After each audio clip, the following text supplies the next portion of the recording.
Voilà, écoutez, vous attendez depuis le début avec impatience. Voilà. On avait tous peur de ne pas avoir la parole. Je suis Philippe Pizzuti, je suis rhumatologue libéral. J'interviens surtout au nom de l'UFML, l'Union française pour une médecine libre, donc pour laquelle beaucoup ont collaboré ici et travaillé, dont Didier Leget qui vient de parler. Je vous remercie de votre invitation. Il y a eu des présentations d'un très très bon niveau. On vous en remercie. On a d'ailleurs reconnu un certain nombre de choses que l'on avait proposées dans le New Deal. On vous remercie d'en avoir tenu compte. New Deal qui était, pour ceux qui ne connaissent pas, les propositions de l'UFML justement pour une santé nouvelle et un nouveau départ, on va dire, après celui de Marisol. Par contre, on n'a pas abordé 3 points et je comptais vous poser la question à ce sujet, notamment concernant les réseaux de soins, puisque les réseaux de soins, comme vous le savez, c'est quelque chose qui va être développé, qui est déjà développé d'ailleurs en optique et en dentaire par les mutuelles et qui bride de façon importante non seulement l'indépendance des médecins, mais la liberté des patients. Et qui surtout va conduire, si ça se développe davantage et si ça s'étend aux médecins libéraux, à une médecine low cost où tout sera verrouillé, contrôlé, etc. Donc c'est totalement insupportable et invivable. Donc je vais vite, je passe déjà deuxièmement au deuxième point. On n'a pas parlé non plus de l'ONDAM. Parce que dans l'attractivité qui diminue énormément de la profession, il y a, il faut bien le dire, la rémunération des médecins. Et tant que cette rémunération des médecins sera liée à l'ONDAM, on ne pourra pas s'en sortir. Donc envisagez-vous de sortir la rémunération des médecins de cet ONDAM. Question très précise à laquelle j'aimerais une réponse précise également. Je voulais parler des agences, mais on en a déjà parlé. En France, il faut savoir qu'il y a plus de 100 agences de santé qui coûtent plus de 50 milliards d'euros. En créer 2 de plus, j'ai bien entendu vos propos, c'est très intéressant, mais on supprimera les autres. Donc ça, je passe très rapidement. Et une petite question taquine, je suis embêté que Jean-Paul Hamon soit parti, mais comptez-vous, à l'avenir, supprimer la petite prime syndicale à la signature conventionnelle qui a fait tant de mal à notre profession, parce qu'il faut le savoir, on avait une chance unique lors de la dernière convention de dire un non massif à Marisol Touraine, si seulement un des 3 syndicats signataires n'avait pas signé cette convention. Eh bien sûr, il l'a signée comme avaient fait d'autres avant, et tout ça pour obtenir cette petite prime à la signature, en particulier, entre autres, ou être présent lors des débats, etc. Chacun avait son bon petit motif. Mais envisagez-vous quelque chose à ce sujet? Merci.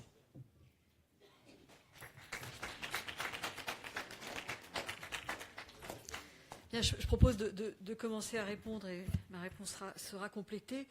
Sur les réseaux de soins, François Fillon a dit et redit l'attachement à la liberté du patient du choix de son médecin ou de son de son lieu de santé, de la maison de pardon, oui, le soin de son soignant. Et puis il était également attaché au choix par le médecin de sa pratique médicale, pourvu néanmoins qu'elle s'inscrive quand même dans des recommandations telles que celles de la Haute Autorité de Santé. Enfin, ça, on est d'accord. Mais voilà, il n'est pas question que les réseaux de soins se substituent, je dirais, à la pratique médicale et des professionnels. Et c'est dans ce cadre-là, précisément, pour remettre un peu d'ordre, que François Fillon propose de créer une agence de garantie de la couverture solidaire des dépenses de santé et qui réunit et de façon efficace, active, à la fois l'État, l'assurance maladie obligatoire, les complémentaires et les professionnels de santé. Et dans ce cadre-là, il rediscutera notamment les contrats solidaires et responsables qui ont été complètement, je dirais, qui existaient avant le gouvernement Touraine, mais qui ont été développés de façon inappropriée. Et il reviendra dessus. Il reviendra sur ces contrats. Et il est avec, bien sûr, dans cette agence aussi, cette agence aura pour mission le contrôle des cotisations qui ne devront pas s'envoler, de la qualité des prestations données, et donc de la qualité et j'ajouterais de la sécurité, et également voilà, des frais de gestion, une transparence sur les frais de gestion, et voilà, avec un contrôle notamment dans les frais de gestion qui sont très importants, qui ne sont pas forcément quand même au détriment, enfin pour les complémentaires, qui ne sont pas tout à fait comparables aux frais de gestion de l'assurance maladie, parce que mais il n'empêche que il y a voilà, sur la publicité, et je crois que voilà, que quand aujourd'hui nous entendons à la radio, enfin sur les médias, ces publicités, je crois qu'aujourd'hui tout le monde se dit mais combien ça coûte, et en fait c'est nous qui le payons. Voilà, et donc il faut absolument revenir dessus. Sur l'Ondam, François Fillon veut interdire, peut-être le mot est fort, mais revenir sur ces réseaux de soins. Mais je peux intervenir, pardon. Je vous en prie. C'est la loi Leroux, le ministre de l'Intérieur éphémère. Mais en attendant, cette loi Leroux a encore une fois été votée par l'Assemblée nationale, par la majorité de l'Assemblée nationale, pardon Bernard, par la majorité de l'Assemblée nationale, et avait été rejetée par la majorité du Sénat, il faut le savoir. Donc nous sommes très défavorables au maintien même des réseaux de soins. C'est sûr que ça va être difficile à supprimer immédiatement. Mais ce que nous avions dit, nous, c'est que la mise en place des réseaux de soins tels qu'il avait été fait dans la loi Leroux entraînait la mise en place de mutuelles ou d'organismes complémentaires particulièrement forts qui, à un moment ou à un autre, si ça persévérait, si ça devenait pérenne, deviendraient aussi puissants dans le domaine de la santé que les centrales d'achat dans le domaine du commerce. Donc c'était extrêmement... C'est le but, oui, tout à fait, oui.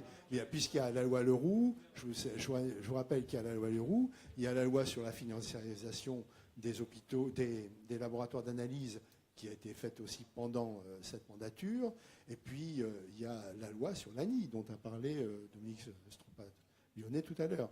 Donc ces trois lois sont dans le même sens, vont toutes dans le même sens, d'un renforcement considérable des organismes complémentaires. D'autant que, pour ce qui est de la loi Leroux, les mutuelles ou les organismes complémentaires qui ont été autorisés ont été choisis par la ministre elle-même. Ne l'oubliez pas, y compris pour l'ANI d'ailleurs, ont été choisis. Certains ont été choisis, d'autres ont été écartés. Donc ça renforce d'autant plus certains systèmes qu'il faut à tout prix, évidemment, supprimer et rapidement. Et en particulier, les opticiens sont très demandeurs. Alors, juste un mot sur la rémunération des médecins et des professionnels de santé, infirmières, aides-soignantes, etc. François Fillon, dans des discours au SML, 2 années de suite, vous pouvez les réécouter, il s'est engagé, à partir du moment où la situation économique de la France s'améliore, à réajuster ces rémunérations des professionnels de santé, et pas seulement des médecins, des infirmières, des aides-soignantes et de toutes les personnes qui travaillent. Je trouve honteux qu'une consultation soit 23 €, qu'une infirmière libérale touche 3 € ou 4 € pour...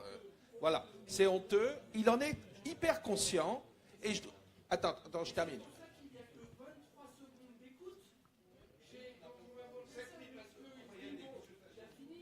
Tout à fait d'accord. Et je rappellerai le point fondamental que c'est François Fillon qui a mis la santé au cœur des débats.